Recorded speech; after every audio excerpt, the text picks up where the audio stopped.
Hello, you absolute legend. Great news, great announcement.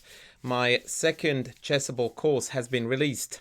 When I'm recording this, and when I'm publishing this video 2 days ago. And so I'm super excited, and I've decided to show you around. I have done this with the previous one too, so I think it's a good idea to show you what the new course is looking like and what's in there, so that we can get a bit of a feel for what I've been up to in the past 2-3 months even. So, Chess Principles Reloaded Development is the second installment of the Chess Principles Reloaded series. And this time I am coming at you with a bigger, greater, longer, put all those words there, course, which is now reaching into 6.5 hours. More than 200 trainable variations. Now it really is 24 games in there. I have even increased the number of world champions who are featured in the course, including Fischer, Tal, Kasparov, Smyslov, Carlsen, and I think that's that. Yeah, so this one is about development, and the reason why I did do this course was because I did feel the need to sort of revamp people's ideas and preconceptions about development. And so the course is laid out as follows.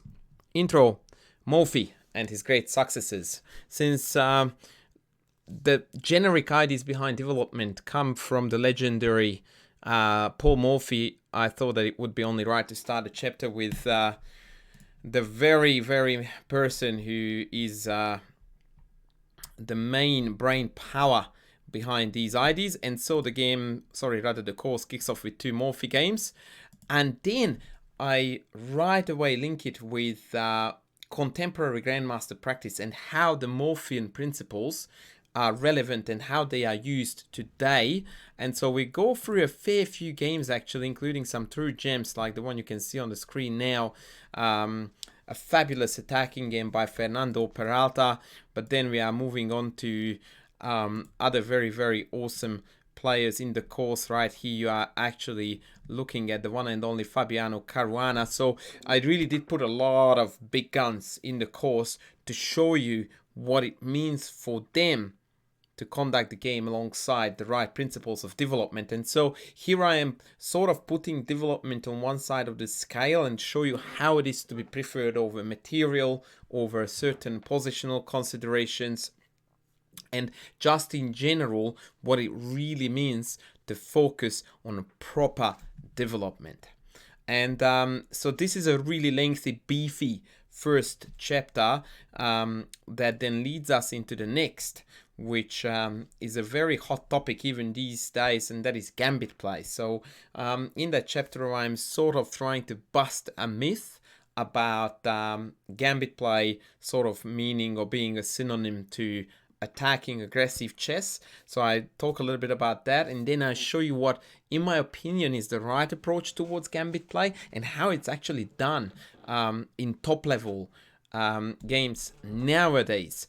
So and I again model that through fabulous examples. Halifman, Miroshnichenko, the one and only, is among our customers in this chapter, as well as one of my most favorite game, AlphaZero Stockfish, even there, a fabulous masterpiece. So a lot of really, really awesome examples about how contemporary gambit play should be played and what it really looks like. I don't really want to give away too much here, but suffice to say that the way how I perceive gambit play is probably lining up pretty well with what these top grandmasters tend to do on a regular basis. So I think I managed to grasp the concepts rather well. A really breathtaking chapter in terms of amazing positions like the one you are looking at right now is a correspondence game.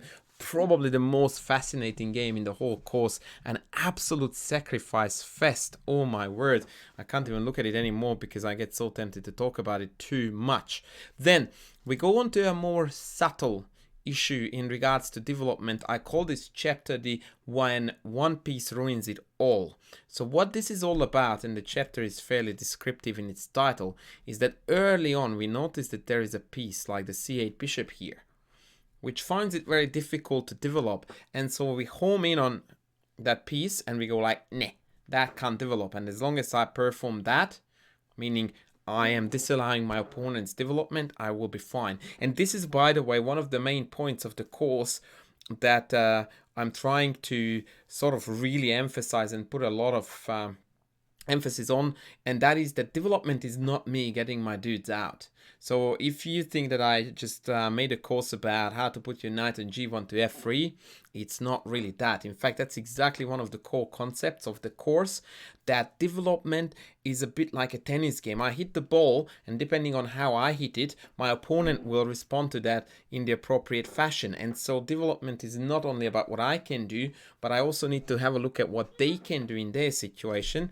And here Fischer against Stahl actually managed to execute this game perfectly by keeping that bishop at home on c8 throughout the whole course of the game. I just keep on clicking through, and that's the first move when the bishop actually moves and then gets captured and dies. So you get to have an idea about what it really means to focusing on one piece. Here the b8 knight doesn't find a square to go to and the game goes on, but poor guy is going to struggle badly. Ray Robson pulls off an amazing victory based on this very badly placed rook, and so on.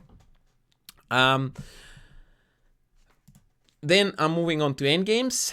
Endgame scenarios where we sacrifice a pawn, or I should rather say actually queenless middle games. How did I say sacrifice a pawn? No, I was getting ahead of myself. What I meant was how development is playing an important role in queenless middle games, and what sort of aspects of development are still applicable when the queens are off, but the game is still going on a normal way. And actually pretty much all of them is what we are getting out of this. So Predrag Nikolic conducts a beautiful game here against Van Veli, where you can see that right out of the opening we are in an endgame where the majority of the black army is undeveloped.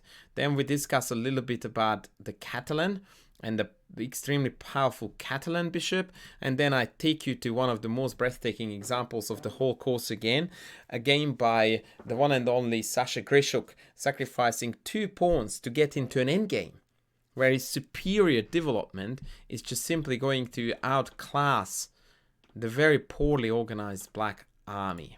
And so last but not least, we then arrive onto the last chapter, the subtleties of development, in which, and this is another very important topic in my opinion that I come across a lot with my students, we talk about the difference between moving pieces and actually developing, because those two are not the same. And right there in front of you is an example when white, who has fully completed development, actually stands already clearly worse against a somewhat inferior, seemingly developed black army, simply because there is no harmony. The pieces are out but on wrong squares. And so in this very important chapter, I in detail discuss what it means to develop with intention and what it looks like when we develop our pieces with meaning. And in true chess coach Andras fashion, I finish off with some little cuteness in the conclusion. This course, again, could not be in front of you if it were not for the fabulous Chessable team supporting me along the way. And I will try to name again everybody who was in there guiding me on the way, but it's difficult because sometimes people are helping me without me actually knowing it, and it's kind of lame if I don't name them, but I will try my absolute best. So thank you very much to Vieko and Geert for guiding me along the way from first contact to publishing as you did with the first one. I'm immensely grateful. This time around it was mostly Christoph who did the recording with me, but Lois in the end also did his fair share, so thank you very much for you gentlemen. And Steen, who was I think the audio expert, also helped me some, and all the inputting and all the corrections and the really hard groundwork that the course is on the website and is available in an ebook format was the very awesome work of Arun. I was very impressed with all he's doing, so thank you very much, and hopefully I didn't leave anybody out. So once again, huge thanks to the fabulous Chessable team, and huge thanks to you guys if you guys are going to check it out and potentially purchase the course, or if you have already done so, whether it's this one or the previous one, I'm equally indebted to you. I really appreciate that.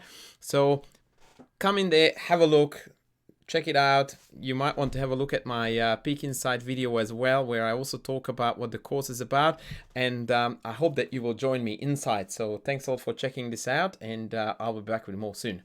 Bye.